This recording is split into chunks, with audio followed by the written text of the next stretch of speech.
So this is a lovely example of things just kind of falling into place. So a lot of water is flowing down onto this property. I can't remember, between 5 and 10 acres, I don't know the sizes, but so water's coming from the pipe there, which means we can definitely pick it up.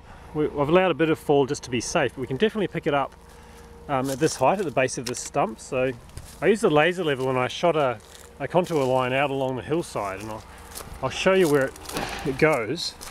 So we're thinking of putting in a small diversion drain that takes the water gently sideways, and it's a lot of water. It comes from a big uphill valley as well as the road above.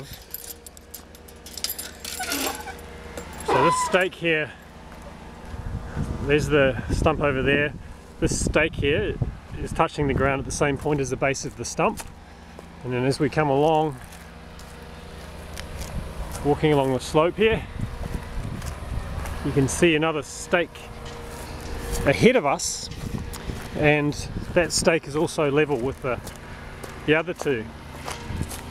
And that itself is cool, because if the diversion drain is falling slightly, it means that we can come in below the eucalypt here, and probably just above the silver wattle, this one here, without damaging any trees. So that water's gently moving this way, and if we continue further around, we come into, this is a valley running down through the property. And what I wanted to find out was where that level hit the valley, which would be how high in the valley can we put a dam, a water storage, that we can fill up, not only with the valley flow, but also with that diversion drain. And this is the stake here. So just below the stake would be a good spot for the high water mark in a dam. And amazingly, you can see coming down the valley, we have a fairly even slope, but if anything it's slightly convex, and it transitions to concave at this point. You can see it's very, very clear. I'll come down here. It's a lovely example of what yeoman's called a key point in a valley. So you're coming down, and where that erosion is, that marks the point at which the slope transitions from convex to concave. And so the water reaches its fastest velocity, creates the erosion, and then it starts to slow down as the land flattens out here.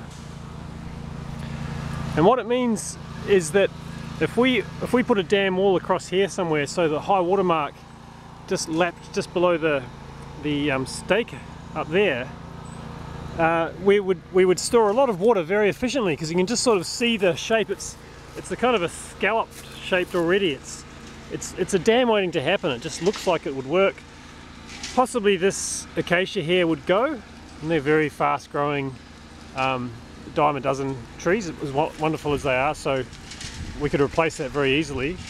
A large dam wall, maybe 2 meters wide at the top and 4 or 5 meters wide at the bottom, maybe 2.5 to 3 meters off the ground, and then digging down further, so the depth of the dam might be 3.5 meters, just to sort of take a punt, I guess. A local machine operator would, a builder would figure all that stuff out properly.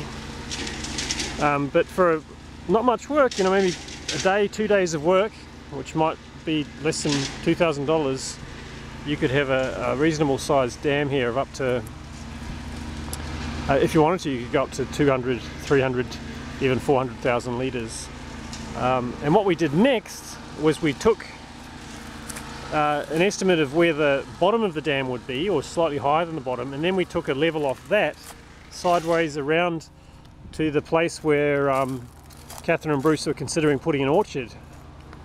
And we discovered that even though the eye tells you something else, that you could gravity feed water from that little dam to way up above the orchard, so you know, at least 1 meter or 2 meters higher than the orchard, so you can gravity irrigate that entire orchard area, which would be in here, probably after terracing, with water from your dam that would almost always be full, because it receives so much catchment from the valley, from this slope hitting the diversion drain that would all go in, and that enormous culvert coming under the road which picks up the road and a large valley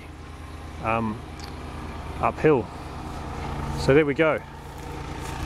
A really nice feeling when you kind of come to a landscape and it kind of, without too much persuasion, tells you what would work. You just feel like you're kind of the medium through which a sensible design emerges, rather than trying to impose it or force something awkward on the joint.